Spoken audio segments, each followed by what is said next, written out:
Oh yeah.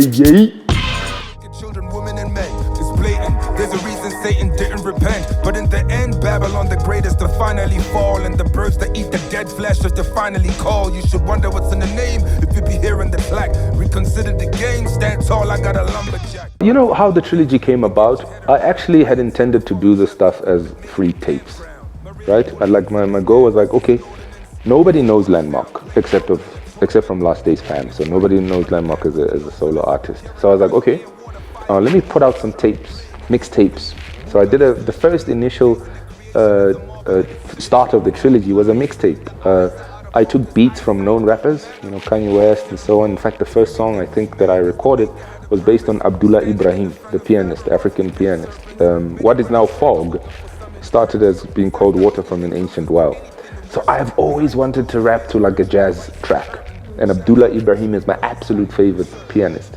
So I was like, oh yeah, I've always wanted to do this, let me just mess around with it, right? So it was a jazz song, well-known jazz song, and I performed over the beat. Put it out there for people to hear, they liked it. They chose me for then to perform that same song for last year's virtual Back to the City concert. So we had I had to perform that virtually because they had to stream the concert. So I performed that song. So it was free. And later, because people, you know, it was on Bandcamp. So not everyone kind of frequents Bandcamp. They don't know how to access it. So people are like, dude, we heard you got a project, but we can't find it. Where is it available? I'm like, yeah, it's a mixtape. We're using other people's beats, so I can't really put it on digital streaming platforms. It's for free. You can go download it. But then people started buying that stuff. Like, you know, with Bandcamp, you can pay people. So I saw people starting to pay for the stuff. I was like, wait a minute. So people actually want me to do this. Maybe I need to consider some different mode to reach more people. In fact, Fog, what was before it was called Fog, when it was called Water from an Ancient Well, it was playlisted by Kaya FM also in one of the shows on Saturdays. So I was like, okay, I need to do something like this. I can't just sleep on this. So I was like, okay, then what do I do now? We need to make this a commercial release. I was like, I got these beats online from known artists, and then I got messed. I kind of got detracted or distracted, let's call it. I started doing these virtual beat contests on Sunday nights. Beat contests, getting producers to remix some songs, just general songs, popular songs. These producers would remix the beats. I was like, wait a minute, maybe this is a good opportunity to get some producers to remix my mixtape, right? To create new beats, original beats based on the beats that I had used for the mixtape. A bunch of producers came along, they offered, you know, I published the list of beats, the tempos, and I got a bunch of producers to respond. They started sending, oh yeah, I want to remix this one and this one and this one and this one. That's how the first album or first EP of the trilogy came about. It was a bunch of producers remixing what I had put out as a mixtape, and we made it a commercial release to be accessible on Spotify and all the streaming platforms. And then, of course, because the trilogy idea was still an idea during the mixtape idea, I needed to follow through with that. Even though it's a commercial release, but still follow the same theory, link it together as a trilogy, challenge myself to release these 3 tapes or 3 EPs now, commercial EPs, and just live up to the kind of ambition that I had set out to achieve. Chilling at home with my faded blue all-stars. The year is 99 and they're burning out a stolen car.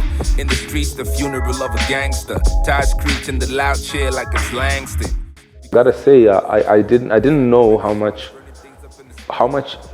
Landmark people wanted to hear up until this kind of test, right?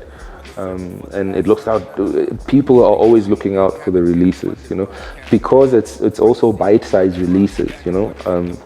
One of the learnings from LDF was we used to wait for quite a long time, and we would create a whole body of work and then release like 42. I mean, the album, the track that I talked, or the album that was nominated for Sama was 42 songs. So it takes a while to record 42 songs. So I was like, okay, because I'm just one person, let me just rather make frequent releases so that, and we know people's attention spans these days are short. So keep it 7 tracks max. and just release frequently. It's been great. The reception's been awesome because the people are not overloaded, so they kind of want some more. They see a trickle, they're like, dude, give us some more, give us some more. So that kind of encourages me to keep releasing and do the videos to promote the releases. So that helps a great deal.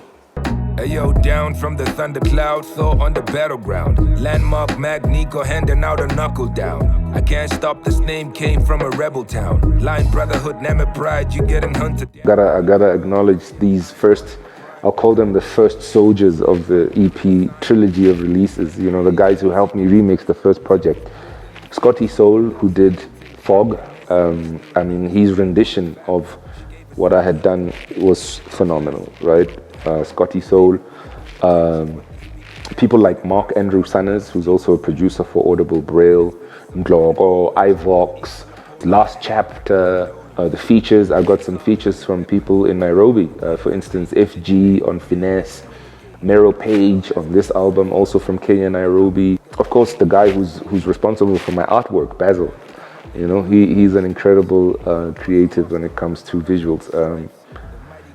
These are all the people who made these releases possible.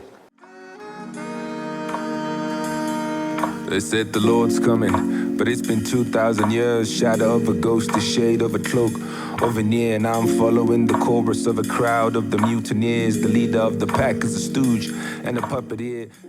Again, it was written in the belly of the lockdown. That particular song was penned, like I think in April, after the first sort of outbreak, and when the country went into lockdown, I wrote Fog. And I think the reason I eventually called it Fog was because of how foggy and cloudy our future was. Like, you know, we were, I think our whole society in the globe, we were in a position we had never been in before. Like, I mean, isolation, lockdown, shutdown of economies. It was really just a litany of questions, if you think about Fog. And it was also a non-traditional approach. I mean, it's 5 minutes of rapping, no hook, no nothing. And I was also keen to know how much people were listening. It was also a test, because I was like, I'm not going to cut this down. I'm not going to make it a hook, a chorus, a bridge here and here. I'm just going to rap for 5 minutes and see. And it looks like, you know what happened? I think, turns out people had a lot of time in lockdown. Turns out people had a lot of time to listen. Turns out, because there were no parties, there were no clubs, people were looking for stuff that kind of centers them. So I think it was like a perfect convenience that lent itself to the type of music I create, right? So it created a perfect audience, because people just had time on their hands to dig in and ask questions. I still get questions and shout outs for Fog even today, as long as it was. Yeah, I've been watching how it all goes down. I got my sleeves folded, body give a mystical burn to make the heat smolder. Divine aroma like a China stick. Marks a nihilist that's got you in a coma, deadbeat counterfeits. I think so. Hey, I think I'm fairly. I like to attach my music to some sort of cause, right? If I remember correctly, during the days of Last Days Fam as well, we always kind of had an intention before we even wrote the track. So we'd think, okay, what do we want to say? What do we want to talk about? You know, there's this famous track we did, which is called Time. I remember when we wrote Time, it was actually an assignment, you know, about the necessity of honoring your time and doing the best that you can with the time that's been allotted to you while you are on earth. So there was always like an intent behind a song. It was just never for fun or for, hey, let's just vibe out and see what comes out, you know. It was always like, okay, what do you want to say about it? So very conceptual.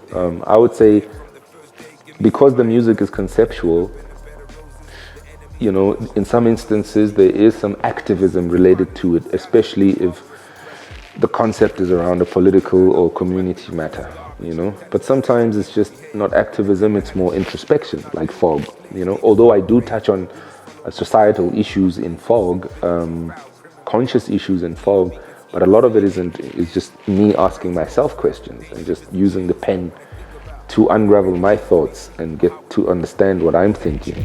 I put my claim on the map. I'm trying to get me and my people out the trap.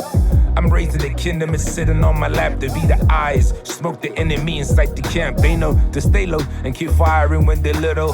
How to take something minuscule and make it triple. How to not be bothered even when the water ripples. Spit, shine, brush, bristle, the brandings I make official. Only God knows the story the time tells. El Diablo sinister road when the night fell.